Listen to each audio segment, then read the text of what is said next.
안녕하세요, 명인입니다. 오늘 무심코 넘어갈 수 있는 IT 소식은 6월 종료된 7년간의 미국에서 있었던 삼성, 애플의 특허 분쟁에 대해서입니다. 그럼 오늘도 잘 들어주세요. 본격적인 본론으로 들어가기 전 삼성과 애플 사이의 법적인 쟁점의 기준에 대해 알아보도록 하겠습니다. 가장 큰 쟁점은 대상의 산정 기준이며 무엇을 기준으로 얼마를 줘야 하냐가 가장 큰 쟁점입니다. 여기서 미국 특허법 제289조가 등장합니다. 특허법 289조는 발명 특허를 침해한 부분은 부품을 배상하도록 하고 있는데, 디자인 특허는 제조물품에 사용하는 경우 특허 침해자가 해당 침해 제품 판매로 얻은 전체 이익금을 배상하도록 되어 있습니다. 애플은 이를 근거로 삼성전자에게 1차 소송을 시작했습니다. 2011년 4월 15일 애플의 제소로 시작된 1차 특허 소송을 시작으로 애플과 삼성의 소송 역사는 거슬러 올라갑니다. 이때부터 전쟁이 시작된 거죠. 1차 특허 소송은 둥근 모서리 디자인 특허와 핀치, 투줌, 탭 투줌, 바운스백 등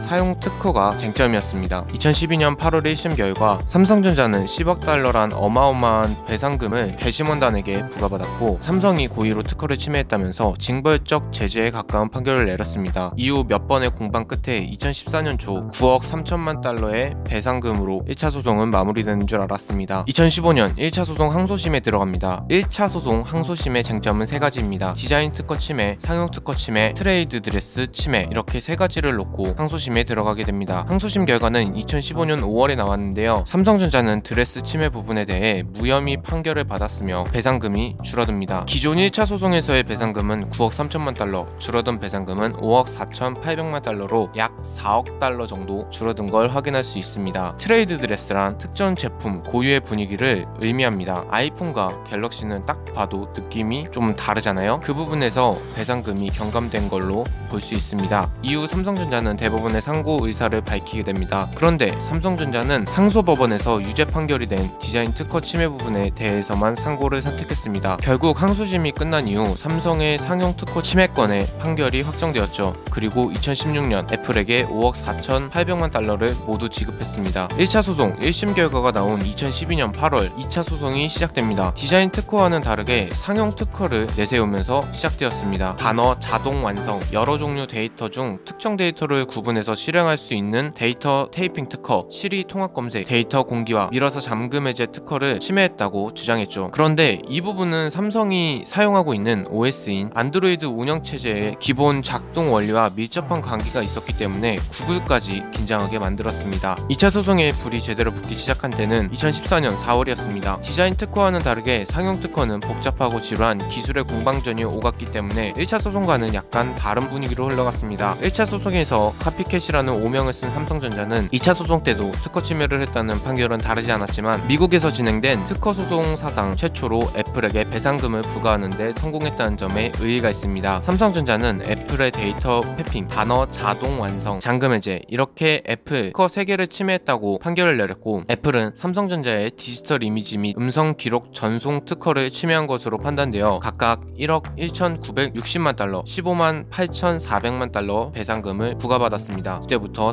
조금씩 삼성에게 좋은 쪽으로 일이 돌아가기 시작합니다. 그러던 중 2014년 8월 6일 삼성과 애플은 미국을 제외한 모든 국가의 소송을 취하기로 합의하게 됩니다. 이후 2016년 2월 말 두 회사의 특허 소송 흐름이 달라지기 시작합니다. 특허 전담인 미국 연방 순회항소법원이 2차 특허 소송 1심 판결을 완전히 뒤집어버립니다. 삼성이 애플의 데이터 패핑 특허를 침해하지 않은 것으로 판결을 냈고, 연방 항소법원은 또 하나의 쟁점인 자동 완성, 밀어서 잠금 해제 특허는 무효라고 판결을 냈습니다. 덕분에 1심 재판부가 삼성에게 부과했던 1억 2천만 달러는 전부 사라졌습니다. 반대로 애플이 내야 하는 과징금인 15만 8천 달러의 배상금은 그대로 남아있었죠. 이 판결로 애플과 삼성 간의 2차 특허 소송은 180도 바뀌어버렸습니다. 계속해서 수세에 몰리고 있었던 삼성으로서는 역전 KO 펀치를 날리거나 마찬가지였죠. 몇 년이 지난 2018년 6월 27일 재판을 관할하는 미국 캘리포니아주 샌호제이 연방지방법원에 화해하고 모든 소송을 취해야 한다는 서류를 제출했습니다. 양사의 구체적인 합의 조건은 밝혀지지 않았지만 삼성전자는 특허 분쟁 종결과 합의한 것은 맞으나 세부적인 내용은 공개할 수 없다고 밝혔습니다. 애플도 합의 조건을 공개하지 않고 우리가 아이폰을 통해 만들어온 혁신과 노력을 지키기 위해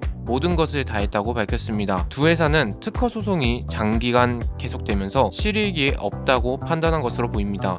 네, 이렇게 해서 오늘 준비한 문어 미소는 전부 마무리가 되었어요. 간단하게 정리를 한다고 정리를 해봤는데 생각보다 좀 많이 길었어요. 저도 찾아보면서 조금 몰랐던 부분을 많이 알게 된 건데 애플이랑 삼성이 좋게 화해했다는 거는 되게 좋다라고 생각이 들어요. 스마트폰을 제대로 만들고 있는 양대 기업이 드디어 화해를 한 거니까요. 오늘 제가 준비한 영상 여기까지고요. 저는 다음번 영상에서 만나 뵙도록 할게요. 그럼 안녕.